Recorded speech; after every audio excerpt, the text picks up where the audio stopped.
Ah, sí, pero Huguito, la resolución de la municipalidad es acerca de tus funciones laborales.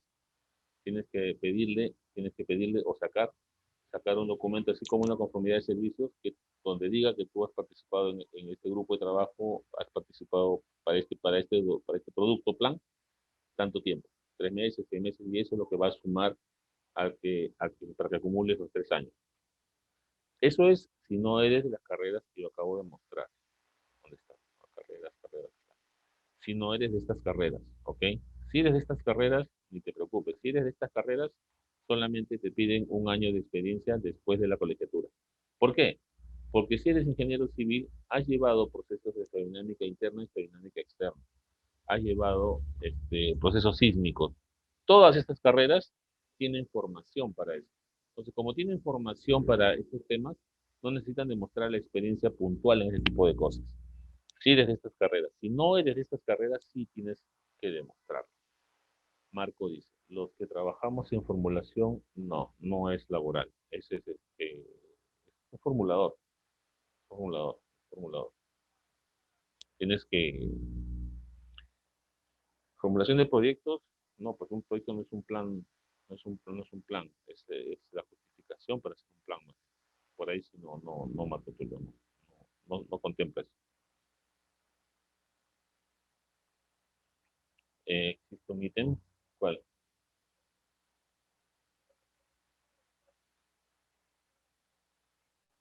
¿Cómo así? Existe un ítem donde se realizan evaluaciones de riesgo en proyectos de inversión. En realidad, ese ítem que tiene el MEF no formula una evaluación de riesgo. En primer lugar, el proyecto de inversión es una justificación de gasto. En ese proyecto de inversión no estás identificando el peligro, no estás analizando vulnerabilidad y no estás determinando medidas correctivas. Estás justificando la inversión. Entonces, un PIB no califica como un documento de gestión. Es un mecanismo para que se financie un documento de gestión, sí puede ser, pero no es un documento de gestión. ¿Ok? Ya, avanzamos. Entonces, yo iba a hacerlo rápido. Pensaba acabar en media hora. Listo. Continuamos, ¿ya? Igual si consultas me las ponen acá, no hay problema. Yo las voy diciendo poco a poco. ¿Ok? Ah, listo. Tenemos, después de la ley, tenemos las funciones del CNPRED y ahora tenemos cuáles son, según norma, los instrumentos del SINAGER. Dice acá, en el artículo 19, ya avanzamos del capítulo 3, perdón, del artículo 3 al artículo 12, ahora saltamos el artículo 19, donde dice que en el inciso D, que un instrumento del sistema es un sistema nacional de información para la gestión del riesgo de desastre. Este sistema incluye la generación de conocimiento, la articulación del conocimiento, generar conocimiento, articular conocimiento sobre las características y el estado actual o probable de los peligros. El estado actual o probable. ¿Cuál sería la probable? Escenario, ¿cierto? Probabilidad de ocurrencia. O el estado actual o probable de peligro. ¿Cuál es su distribución espacial y temporal? ¿Van a darse estas lluvias? ¿Dónde se va a dar este sismo? Su distribución espacial y temporal. Los factores de vulnerabilidad. ¿Cuáles son los factores de vulnerabilidad? ¿No? Social, económico, ambiental, etcétera. ¿Cuáles son sus factores? Y el dimensionamiento del riesgo. ¿Cuánto me va a afectar? ¿Mucho, poco, muy alto? ¿Cuánto me va a afectar? En el cual se considera tanto la información técnico-científica y la especializada. ¿Ok? Entonces, este Sistema Nacional de Información actualmente está soportado en dos grandes sistemas. El SIGRIP, que vamos a ver hoy día, y el SIMPAD del INDECI. El SIMPAD del INDECI, que atiende, y en esta norma se han mantenido los procesos que ya tenían antes, el proceso de preparación, el proceso de respuesta y el proceso de rehabilitación. Aunque el proceso de rehabilitación normalmente siempre lo desarrollan las Fuerzas Armadas, pero se mantiene bajo la conducción, no la ejecución, la conducción del INDECI. Y el SIGRIP, que es la herramienta del CNPRED para conducir los procesos de estimación, prevención, reducción y reconstrucción. ¿Sí? Todos estos procesos de la CRD bajo estos dos pilares para hacer que la información sea accesible a quién, a todas las entidades técnico-científicas del Estado peruano, a todos los ministerios, gobiernos regionales, gobiernos locales, fuerzas armadas, entidades privadas inclusive y sociedad civil en general. ¿A través de qué? A través de estándares, lineamientos y mecanismos para facilitar su acceso a información. ¿Ok? Esta información que debe ser organizada, administrada y gestionar grandes volúmenes de información. Ahora vamos a hacer preguntas. Vamos a hacer preguntas antes de pasar acá.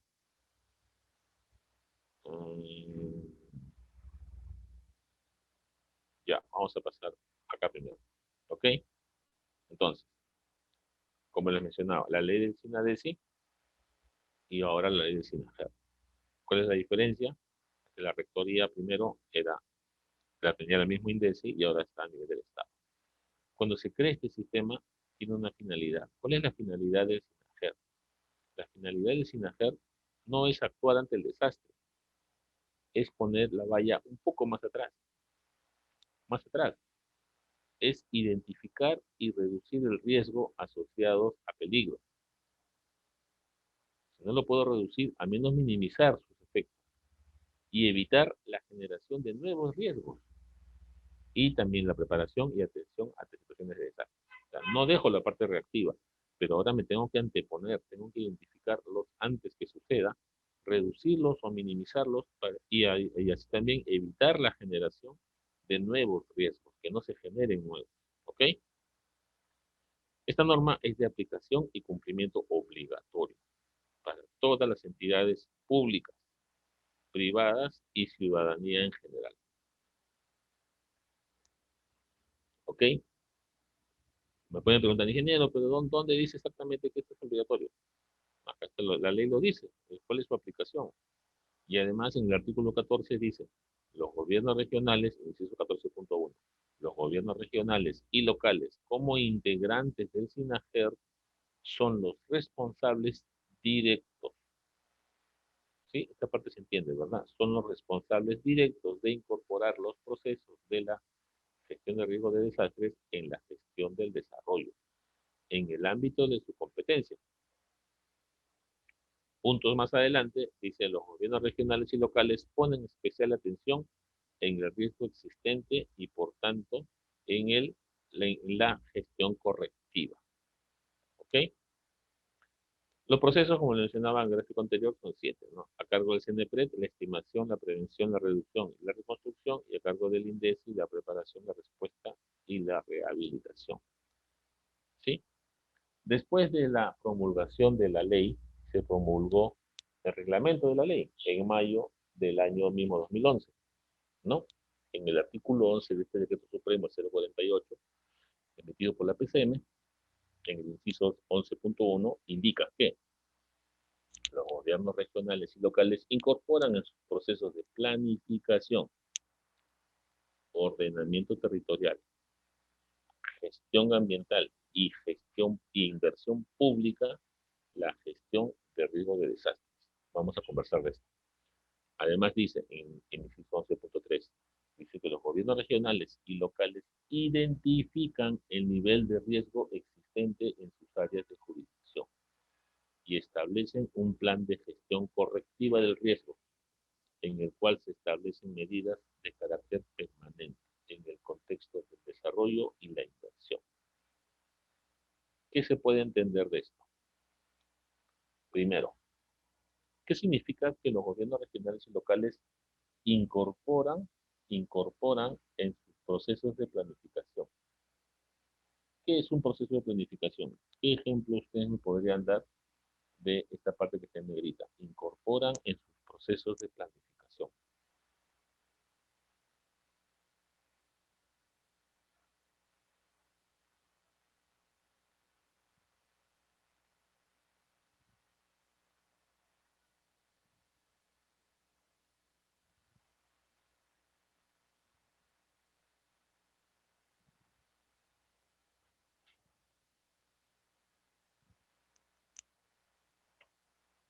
¿Qué entienden por esto?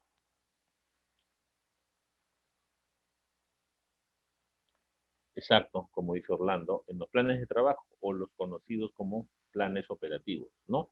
Su plan operativo del año, el POI, su plan operativo anual. ¿Cómo se llama el plan de mediano plazo? El, el PEI, correcto, Marco Tulio, correcto, ¿no? El POI de corto plazo, el de mediano plazo, el PEI, exacto, y el de largo plazo, el plan de desarrollo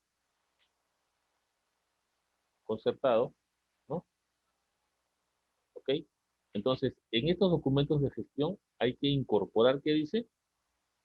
Hay que incorporar la gestión de riesgos de desastre. Es de cumplimiento obligatorio.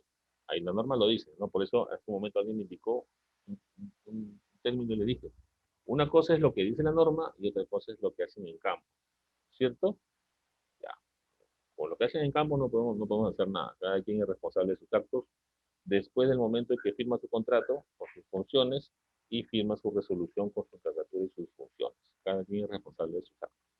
Acá estamos tratando lo que la norma dice. Estamos aprendiendo y formándonos en lo que la norma dice. ¿Ok? Listo, listo. Entonces, hay que incorporar en mi plan operativo del año. Este año tengo que incorporar procesos de GRD. ¿Cómo incorporo los procesos de GRD? Pues tengo que meterle, ¿no?, acciones que, que sirvan para atender estos procesos. El proceso ¿se acuerdan cuál? El proceso de estimación, proceso de prevención, proceso de reducción, proceso de reconstrucción, proceso de preparación, respuesta y rehabilitación. Un ejemplo, uno nomás, de los 7 procesos, ¿cuál de ellos? Un ejemplo. En el POI. Este año, ¿qué voy a hacer? Mi simulacro, ¿no? Simulacro, sismo, tal, punto. Ya incorporé uno de los 7 procesos. Lo ideal es que incorpore varias actividades, ¿no?, por cada proceso. Ahorita vamos a llegar a esa parte.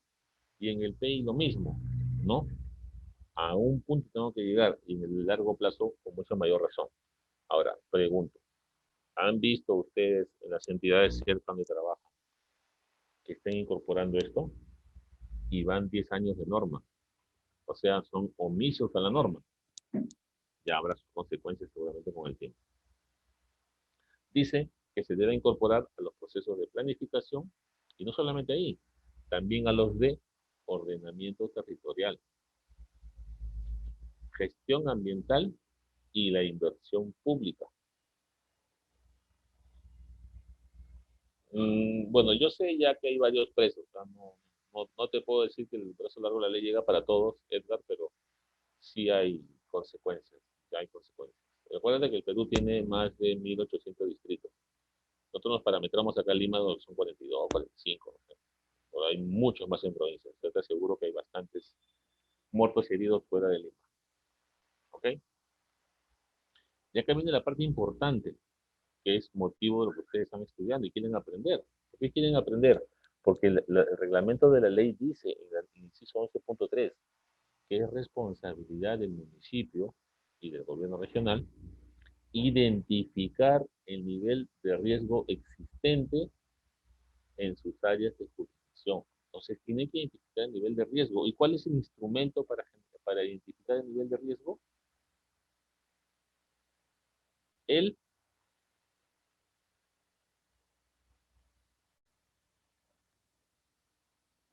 ¿Con qué estudio, informe o instrumento identifico yo el nivel de riesgo? ¿Con elevar? Con el EVAR, correcto. ¿No? Con el EVAR. ¿El EVAR es el único documento o existe otro documento que me permita identificar el nivel de riesgo?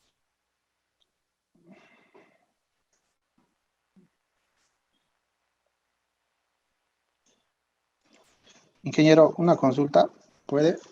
Sí, sí, sí, claro, dime.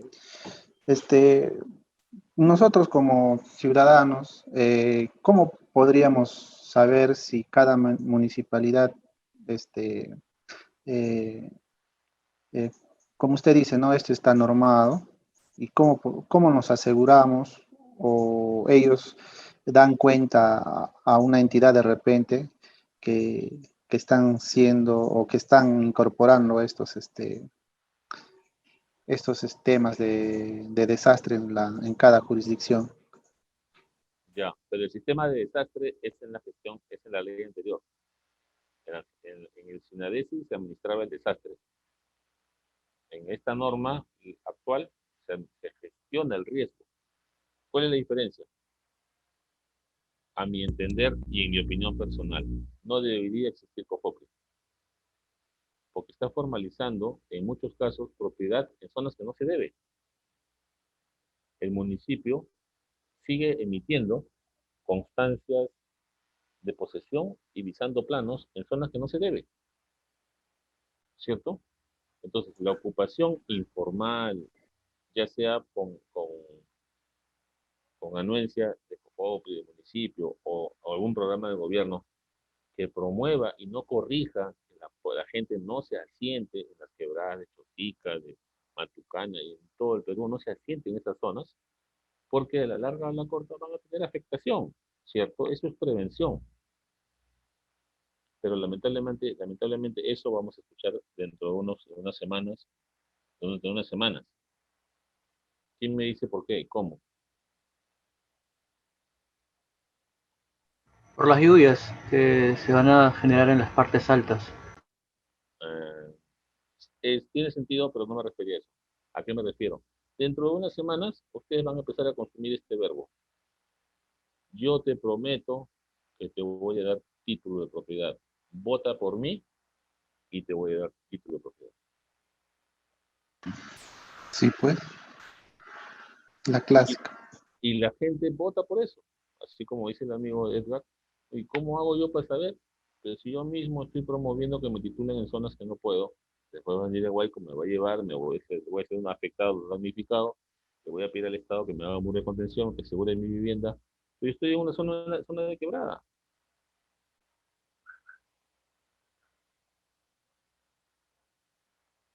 Por eso les preguntaba, ustedes conocen que hay algún instrumento parecido al EVAR que se esté usando para eso? Y por eso les digo, ¿conocen el ADR? ¿Saben qué es el ADR? No, El no sé. análisis de riesgo. Finalmente, para la formalización de propiedad se ha aprobado un documento técnico denominado análisis de riesgo, porque así se llama. ¿Y Que eso quiénes los hacen, ingeniero? ¿Lo van a hacer el análisis de los... riesgo solamente tiene valor solamente para COFOPRI, para nadie más. O sea, no, si yo o hago EVAR o hago ADR, no. El ADR solamente tiene valor para COFOPRI. Solo para COFOPRI, Ya. para formalizar. Ya, pero el profesional que hace ese análisis de riesgo, el, el evaluador de riesgo está capacitado, No, supongo. no, el análisis de riesgo es un proceso paralelo, no tiene nada que ver con el SINAGER, es un proceso paralelo. Ah, ok. Lo que pasa es que para sacar sus titulaciones han generado un procedimiento para darles chance de que puedan seguir titulando. ¿Ok? Los análisis de riesgo no es un proceso técnico, es un proceso mucho menos técnico, pero Formalismo, pero... formalizar propiedad informal, no es formalismo, no es informalismo. Ah, Formalización de propiedad informal, que es la función de COFOP, no otra función. Sí, es diferente al EVAR. Le contesto primero a Oriana antes que se me pase. Debería ser según la reglamentación de la ley, claro, dar el título de propiedad para evitar lo que vemos. Claro, no debería darse título. Ya. Ahora, en primer lugar, COFOPI se generó en el año 96, ¿no? Cuando una entidad se llamaba Sinamo. Y se genera porque había una demanda enorme, por después de la reforma agraria se generó una demanda enorme de predios, ¿no? Y Lima creció exponencialmente. Ya, pues ya pasó, pues eso ya fue hace más de 30, 40 años. Ya debe cortar ahí. Finalmente, la función de formalizar nunca salió del aparato municipal. Nunca. Cofopri no firma un título de propiedad, solamente hace el trámite y la gestión, no firma nada. Los municipios no hacen nada. No entendí la pregunta completa o la comunicación de Luisa. Ya, sigamos. Ya redondeamos. A ver, Berceli dice, es porque hay necesidad de vivienda y el Estado no hace habitaciones urbanas para nuevos asentamientos.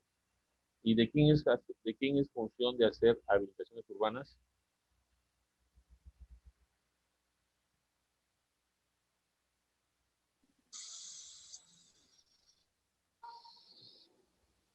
Los municipios deben elaborar expedientes de habilitaciones urbanas de oficio, ¿correcto? Y de parte. De parte sí las hacen las privadas en todos lados, pero el municipio no lo hace, ¿correcto? O sea, existe el mecanismo, pero no se hace. Finalmente, las municipalidades podrían de alguna manera generar procesos habitacionales masivos, pero no lo hacen. No he visto hace un largo tiempo habilitaciones urbanas de oficio. No lo hacen. Prefieren ir por COFOPRI, que no les cuesta nada, ¿no? Bueno, en general sí, pues hay bastante cosas que aportar en cuanto a cómo se podría mejorar esas cosas, ¿no? Lo cierto es que los municipios, gobiernos regionales, locales, no están exceptos. La única manera para saber cuál es el nivel de riesgo es hacer una evaluación de riesgo. No existe otro mecanismo oficial en el Estado. Este ADR es diferente al EVAR y tiene solamente efecto para COFOP, para nadie más tiene efecto. Y es para adjuntar a su expediente de formalización de propiedad informal. ¿Ok? Con fines urbanísticos, nada más. Ya. No. ¿Se puede hacer un EVAR, dice Berkeley, para toda una región? No. La evaluación de riesgos es un proceso técnico de detalle. No se puede hacer a nivel país, no se puede hacer a nivel región, no se puede hacer a nivel distrito y no se puede hacer a nivel cuenca. Se debe hacer a nivel de detalle. ¿Ok? Y pasamos a esa parte. El proceso 1, ¿se acuerdan? Por acá está, acá. El proceso 1 es el proceso de estimación. Proceso 2, prevención. Proceso 3, reducción. Proceso 4, preparación. Proceso 5, respuesta. Proceso 6, rehabilitación. Y proceso 7, reconstrucción. El proceso 1 es el más importante. ¿Ok? Es el proceso 1. ¿De qué trata el proceso 1? Ahorita contesto un toque. ¿De qué trata el proceso 1? El proceso 1, el proceso de estimación, es el proceso donde se genera el conocimiento del riesgo. Es el proceso donde se genera el conocimiento. Ese conocimiento que nos decía el artículo 3, la gestión de riesgos de desastre, tiene que estar basada en conocimiento científico. Y ese conocimiento científico de todo el sistema se genera en el proceso de estimación del riesgo, proceso 1. Dice, para implementar este proceso se elaboran estudios que permiten determinar los niveles de riesgo de desastres por tipo de peligro, ¿no? O como escenarios y zonificación sísmica, de ser el caso. Entonces, ¿qué es una evaluación de riesgos? Y acá vamos a ver qué es un escenario de riesgo. Vamos a acabar con esto para responderle a uno. ¿Qué es una evaluación de riesgo? En una evaluación de riesgo es un procedimiento metodológico que permite determinar los niveles de riesgo y es realizado por un profesional formado y acreditado como evaluador de riesgo. Es un estudio de detalle, ¿ok? ¿Y un escenario de riesgo qué cosa es? Un escenario de riesgo describe de manera general, repito, recalco y lo subrayo. Un escenario de riesgo describe de manera general. Es una evaluación, es un procedimiento metodológico que permite determinar los niveles de riesgo. El escenario describe de manera general las condiciones probables de daño. No es una evaluación de daño, no, esta es una condición probable de daño. O sea, estamos hablando de futuro, probable de daños y pérdidas que puede sufrir la población y sus medios de vida ante la presencia de un evento originado por un fenómeno natural, teniendo en cuenta su intensidad, magnitud y frecuencia. ¿Ok? Entonces, a la pregunta de Berceli Ramos. ¿Se puede hacer un EVAR de toda una región? No. Si quisiera yo conocer o tener un indicio del riesgo de toda mi región, lo que debo hacer son escenarios de riesgo. Escenario de nivel país, de nivel departamento, de nivel provincia y de nivel distrito. Escenario. Este escenario me va a describir de manera general las condiciones probables de daños y pérdidas. ¿Ok? Mientras que la evaluación de riesgo es un procedimiento metodológico para determinar el nivel de riesgo existente en el lugar que se va a afectar. Más o menos, ¿qué área ocupa? La evaluación de riesgo, la escala de trabajo en promedio es 1 en 1000 a 1 en 5000. Y podría llegar hasta unos 25.000 de tratarse de una zona rural, por ejemplo. ¿Sí? Ingeniero, ahí, una consultita. ¿Se puede? Sí. Ingeniero, por ejemplo, en la carrera de ingeniería civil, en varios proyectos de elaboración, por ejemplo, de expedientes técnicos, en los términos de referencia, te piden realizar un EVAR. Así. Sí, te piden realizar EVAR. Y cuando es edificación, bueno, colegios, En un ¿no? expediente técnico. Es claro, en un Ah, expediente técnico, ¿no? Para sí, elaborar expediente técnico. ahora sí. Entonces, y, y es puntual, ¿no? Cuando se trata, por ejemplo, Es la de un obra, colegio. es la obra, es la obra. Tienes que evaluar el colegio, no el barrio, el centro poblado, ni la cuenca, es la obra, la obra. Tú hacer todo Claro, claro. ajá, sí, sí. Pero ingeniero, cuando son obras lineales, por ejemplo, en carretera, en saneamiento, ¿no? Este, ahí ya las componentes o las estructuras están alejadas, ¿no? Va a depender, por ejemplo, si es un saneamiento en una zona urbana, es bastante amplio, ¿no? Las componentes están, pero de acuerdo al diseño, ¿no? Edgar, ¿no? Edgar. Entonces, sí. Es que para eso, Y también hay directivas. Existen directivas para hacer EVAR para obras de saneamiento. ¿No las has visto? no, Sí hay si directivas. existe, no lo sé. Sí hay directivas. Eh, Hay. o sea, para elaboración de expedientes técnicos No, no. hay Para, directivo. para la evaluación de riesgo de redes de saneamiento, agua y alcantarillado. Y para Ya. colegios. La directiva, ¿cómo evaluar? Existe. Por ejemplo, Mm, no sé si sabes, hace poco, bueno, año pasado, no más del año pasado, eh, se ha licitado el estudio para el mejoramiento de la red de alcantarillado de la ciudad de 20 distritos en la ciudad de Arequipa. ya. Mejoramiento de red de alcantarillado. Y dentro del estudio, ese estudio cuesta 11 millones de soles, dentro del estudio, como tú mencionas correctamente, está la evaluación de riesgo. ¿Cómo hago una evaluación de riesgo? Si el ingeniero me acaba de decir que es un proceso de detalle de 20 distritos en la ciudad de Arequipa, eso es enorme, ¿cierto? Sí, pues. Ya la directiva dice, y la base del proceso dice, que deben hacerse en coordinación con la entidad prestadora de servicio y se debe hacer una evaluación de cada punto crítico que hay. De cada punto crítico, o sea, donde han habido, bueno, desbordes, han habido efectos, de ahí se hace una evaluación de riesgo. ¿Ah? Ah, puede haber más de un EVAR entonces, ¿no? Ahí se estima que son 300 cebares. Ah, La obra vale 11 millones de soles. El estudio vale 11 millones de soles. Solamente para elevar, yo calculé, debe ser más de 3 millones de soles. ya. ¿Por qué? Ingeniero, ahí más adiciono, al final en las conclusiones de los EVARes, ¿hay un presupuesto que se considera en el proyecto? Claro, Mm, claro que sí. y eso en función ¿tiene un porcentaje? ¿Se No, saca del presupuesto del proyecto en sí? no, es que finalmente tú estás pensando o estás entendiendo que primero se hace el proyecto y después hago elevar.